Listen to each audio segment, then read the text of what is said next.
이것은 제가 친구인 K군에게 들었던 이야기입니다. 지금으로부터 10년 정도 전의 사건. 낚시가 취미인 K군은 한 낚시 친구에게 서해 쪽에 산에 가려진 낚시 명소를 소개받았습니다. 그래서 당시 사귀던 여친과 함께 바로 차를 이용해 밤낚시를 하러 나섰다고 합니다. 처음 가는 곳이기도 했고 길도 헤매는 바람에 그들이 목적지에 겨우 도착한 시간은 밤 12시. 주차장도 없어서 바닷가에 차를 세우고 나니 주위는 암흑천지였다고 합니다. 낚시를 하는 다른 사람들도 없었고 주위에는 민가 같은 것도 전혀 없는 그런 적막한 해안이었다고 K군은 말합니다. 그 와중에 서둘러 낚시를 시작한 K군이었습니다만 전혀 입질도 없는 채 1시간, 2시간 그저 시간만 흘러갔습니다. 혼자라면 몇 시간을 그렇게 있어도 아무렇지 않겠습니다만 그날은 그녀와 함께. 여친은 옆에 가만히 앉아만 있어서 아마도 무료할지도 몰랐습니다. 그래서 최대한 배려하는 마음으로 마실 것 좀 사올게 라고 말한 후 조금 떨어진 자판기까지 음료수를 사러 갔습니다. 얼마 후 음료수를 손에 들고 돌아오자 그녀는 모르는 사람들에게 둘러싸여 있었습니다. 아무래도 4인조로 보였는데 그녀와 즐거운 듯 이야기를 나누고 있는 겁니다. 수상하게 생각하며 가까이 다가가 보니 K군이 온 것을 눈치챈 그녀가 이 동네 분들이래 라며 소개시켜줍니다. 게다가 그 4명은 가족이라고 합니다.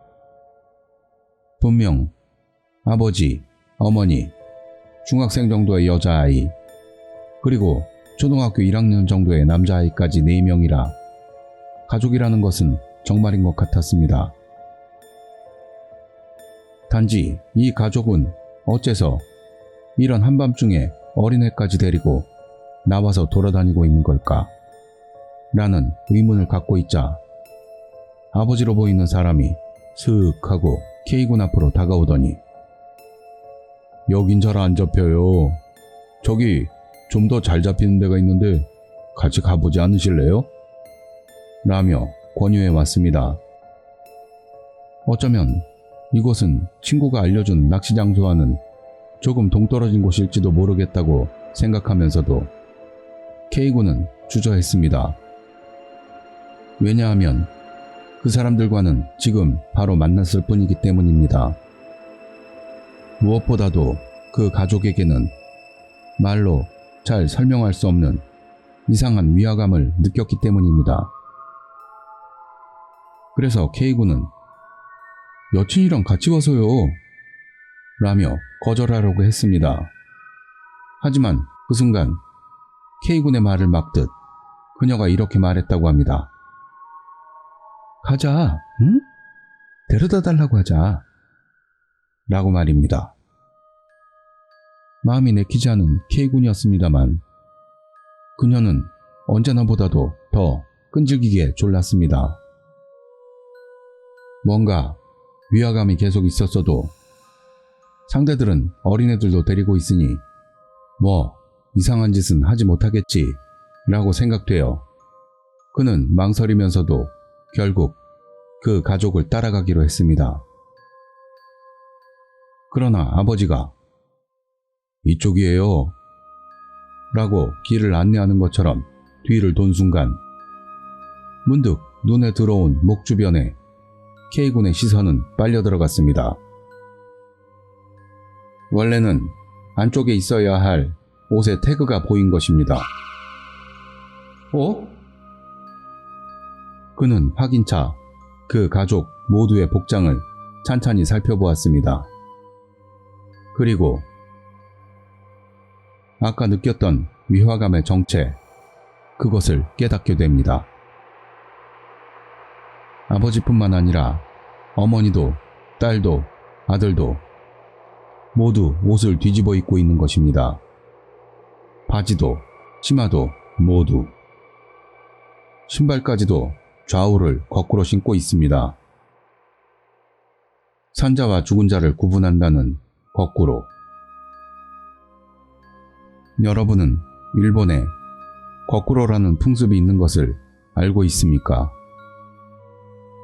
죽은 자들의 세계는 이승과는 완전히 거꾸로 되어 있다 라는 사고방식을 기초로, 예를 들면 장례식 때 기모노를 왼쪽 옷서피 위로 올라오게 입힌다거나 버선의 좌우를 반대로 신긴다던가, 그렇게 함으로 죽은 사람과 산 사람과의 구분을 짓는 풍습입니다.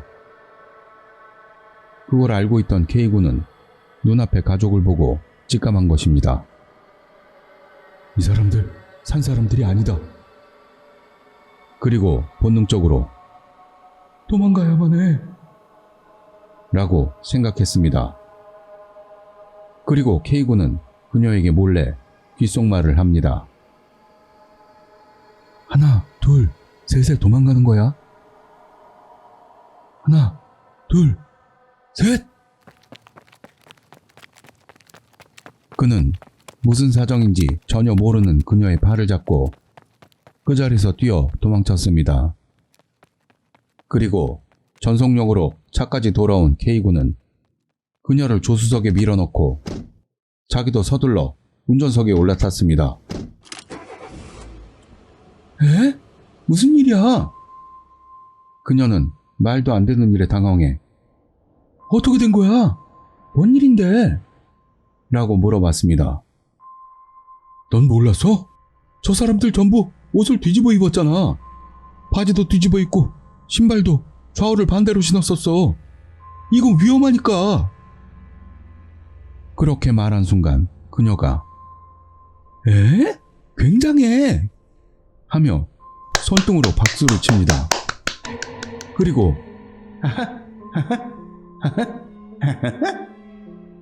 라고 들어본 적도 없는 목소리로 웃기 시작합니다. 공포를 느낀 K군은 서둘러 차의 기어를 드라이브로 놓고 엑셀을 밟았습니다. 그러나 하며 헛바퀴가 도는 소리가 나고 차는 바다 쪽으로 후진하기 시작했습니다. 마치 이대로 바닷속으로 끌려가는 것처럼. 저기 차가 뒤로 밀려. 어떻게 해야지? 조수석의 그녀를 향해 필사적으로 소리치니 그녀는 갑자기 눈을 동그랗게 뜨면서 괜찮아. 제대로 앞으로 가는 거야. 라고 말하고 나서 정신을 잃고 맙니다. 그것과 동시에 차도 멈췄습니다. 바다로 떨어지기 바로 몇 센치 앞. 실로 아슬아슬했다고 합니다. 겨우 정신을 차리고 다시 시동을 걸자 다행히도 차는 정상적으로 움직이기 시작하고 그 장소에서 벗어날 수 있었습니다. 그러나 백미러를 보았더니 아까의 그 가족이 바로 근처까지 다가오고 있는 것이 보였다고 합니다. 그들의 표정은 웃는 것도 아니고 화가 난 것도 아니고 어딘가 조금 쓸쓸한 느낌이었다고 K군은 말합니다. 뒷날 알게 된 일입니다만 그곳에서 얼마 전 차로 바다에 뛰어들었던 일가족 동반 자살 사건이 있었다고 합니다. 그것이 K군이 경험했던 그 일과 어떤 관계가 있는지는 아무도 모르지만 말입니다.